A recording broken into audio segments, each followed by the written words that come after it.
اعوذ باللہ من الشیطان الرجیم بسم اللہ الرحمن الرحیم یا ایہا الذین آمنوا ان جاءکم فاسق بنبأ فتبینوا ان تصیبوا قوما بجہالۃ فتصبحوا علی ما فعلتم نادمین۔ صدق اللہ مولانا العظیم وصدق رسولہ النبی الکریم الامین۔ مولاي صل وسلم دائما ابدا علی حبیبک خیر الخلق کلہم۔ حمد و صلوات کے بعد نہایت واجب الاحترام حاضرین و سامعین، سلسلہ وار موضوعات میں سے آج ہمارا موضوع قرآن مجید فرقان حمید کی سورت حجرات کی آیت نمبر 6 میں سے ایک اصلاحی معاشرے کے حوالے سے اللہ رب العزت نے ایمان والوں کی تربیت فرمائی ہے اور ایک ایسی برائی کا ذکر فرمایا ہے کہ جس برائی میں مبتلا آج ہماری معاشرے کی 80% آبادی، 80% لوگ اس برائی میں مبتلا ہیں۔ ارشاد فرمایا، اے ایمان والو، ان جاءکم فاسقٌ بنبأ، اگر تمہارے پاس کوئی فاسق خبر لے کر آتا ہے، فتبینوا، بس خوب تحقیق کر لیا کرو۔ ایسا نہ ہو کہ تم کسی قوم کو لا علمی میں ناحق تکلیف پہنچاؤ اور پھر تم اپنے کیے پر پچھتاتے رہ جاؤ۔ آیت نمبر 6 میں جس برائی کی طرف اشارہ کیا گیا ہے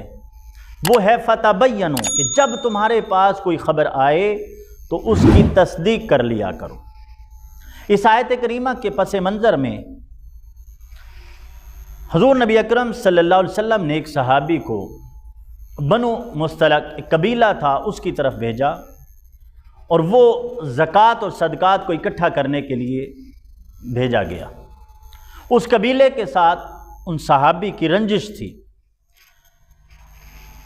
اب وہ جب قبیلے میں گئے تو قبیلے والوں نے یہ پتہ کیا، یہ سوچا کہ حضور نبی اکرم صلی اللہ علیہ وسلم کا نمائندہ آ رہا ہے تو ہم کیوں نہ ان کا استقبال کریں۔ آقا علیہ الصلوۃ والسلام نے بھیجا ہے، حضور نبی اکرم صلی اللہ علیہ وسلم نے ان کو بھیجا ہے، تو ان کے استقبال کے لیے سارا قبیلہ جمع ہو گیا، سارا قبیلہ اکٹھا ہو گیا۔ جب وہ صحابی قبیلے کے قریب پہنچے تو دیکھا کہ باہر سارے لوگ اکٹھے ہیں، تو انہوں نے سوچا کہ میری کیونکہ ان سے پرانی رنجش ہے تو یہ مجھے قتل کرنے کے در پہ ہیں، تو انہوں نے ان کو دیکھا اور واپس پلٹ گئے۔ حضور نبی اکرم صلی اللہ علیہ وسلم کو سارا ماجرا انہوں نے سنا دیا۔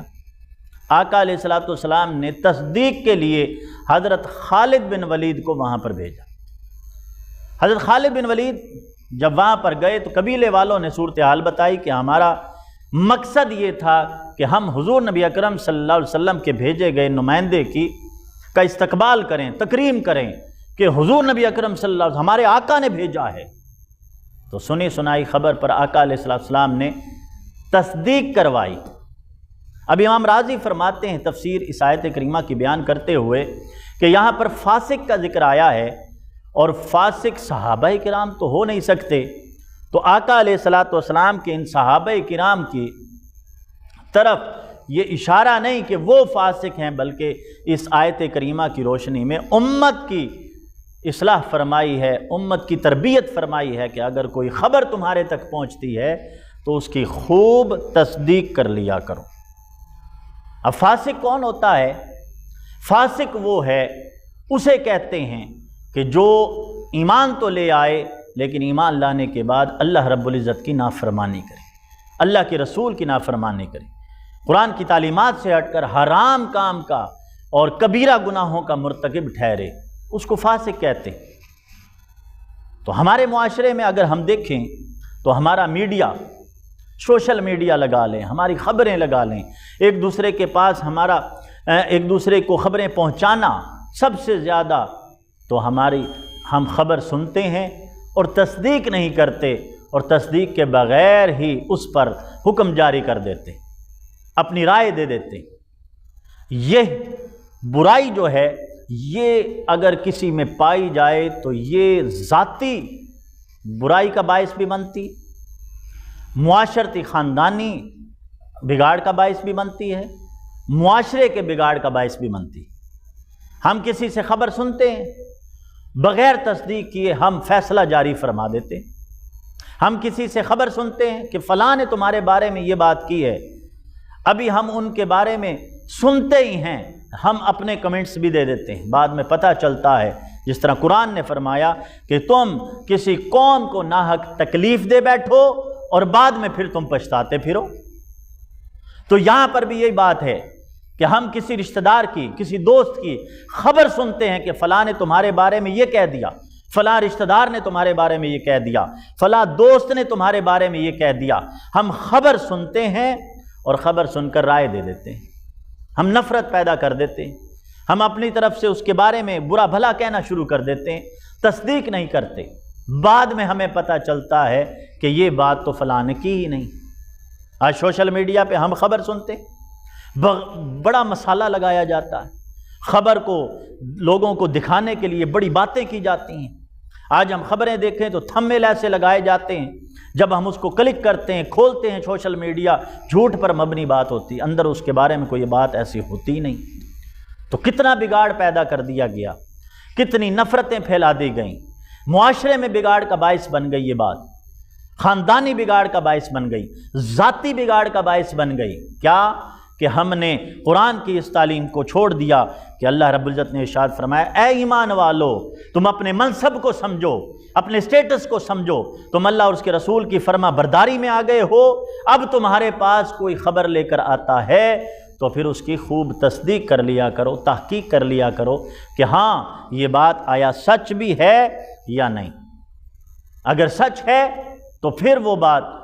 اس پر رد عمل کا اظہار ہوتا ہے، اگر وہ جھوٹ پر ہی مبنی ہے، تحقیق ہی نہیں کی گئی، معلومات ہی نہیں لی گئیں، تو ہم نے ایسے ہی اگلی قوم کو تکلیف پہنچا دی، اس سے بول چال بند کر دی، دشمنی کر دی، اس کو نقصان پہنچا دیا، اور بعد میں پتہ چلا ایسی کوئی بات ہی نہیں تھی، تو بعد میں وہ پچھتاتا رہا،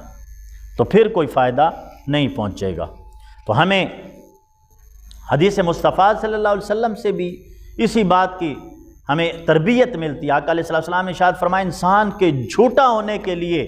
یہی بات کافی ہے کہ وہ بات سنتا ہے اور آگے پھیلا دیتا ہے، یعنی تصدیق نہیں کرتا، صرف بات کو سنا اور سنی سنائی بات کو آگے پھیلا دیا۔ فرمایا انسان کے جھوٹا ہونے کے لیے بس اتنی بات ہی کافی۔ تو آپ نے دیکھا کہ قرآن مجید فرقان حمید سورہ حجرات، آقا علیہ السلام قرآن مجید فرقان حمید، اللہ رب العزت کی ذات مومنوں کی کیسی تربیت فرما رہی ہے، حضور نبی اکرم صلی اللہ علیہ وسلم کیسی تربیت فرما رہے ہیں۔ تو جو سنی سنائی بات کو سنتا ہے اور پھر بغیر تصدیق کے آگے پھیلا دیتا ہے، اس سے آپ معاشرے میں دیکھیں کتنا بگاڑ پیدا ہو گیا ہے۔ تو ہمیں چاہیے کہ ہم اس چیز پر غور کریں، اس کو اپنے اندر ڈھالیں، اس چیز کو اپنے اندر راسخ کریں کہ ہم کسی کے بارے میں کوئی خبر سنتے ہیں تو بغیر سنیں، وہ چاہے کوئی عالم ہو، چاہے کوئی سیاسی بندہ ہو، چاہے کوئی ہمسایہ ہو، چاہے کوئی رشتہ دار ہو، اگر کسی کے بارے میں ہم کوئی نیگیٹو بات سنتے ہیں، کوئی بات ہم تک پہنچتی ہے تو ہم اس کی خوب تصدیق کر لیں۔ اللہ رب العزت کی بارگاہ میں دعا ہے اللہ رب العزت ہمیں عمل کرنے کی توفیق عطا فرمائے۔ وما علیہ الا البلاغ المبین۔